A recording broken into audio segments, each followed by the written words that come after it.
Hi, Gary Klaban here. Bert and Ernie, SpongeBob and Squidward, Penn and Teller. These dynamic duals both clash and work together. And likewise, when we look at the market, I think we think of Dr. Jekyll and Mr. Hyde, good and evil. And it doesn't have to be that way, but that's the perception out there. Now, if we do look at the cultural aspect of this, we see, for instance, Europeans tend to be less risky than Americans. And a lot of that has to do with our entrepreneurial environment here in the United States. And it's borne out by people like Steve Jobs and Jeff Bezos and Mark Zuckerberg and Elon Musk. And we look to them and we buy more stocks because we believe in that kind of thing. But it does start with our individual risk tolerance, the fear factor, stuff that keeps me up at night.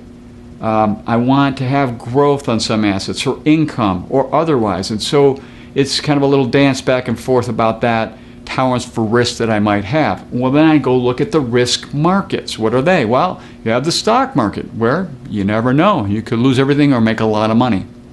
The bond market, which is affected by interest rates. Those bond values can go up and down. And finally, the cash markets, which many times have guarantees to them, but also there's no protection from inflation. So no matter where we go, we have different kinds of risks. So we look at putting stuff in different places based on your goals and objectives. So we look at a risk ladder.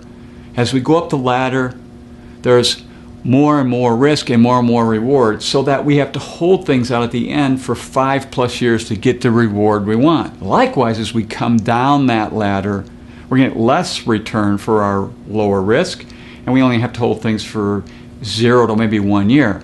So it comes down to things like retirement accounts, which are long term. And maybe you're saving for a car or a house or a major event like a wedding, which is short term. So things are allocated based on that.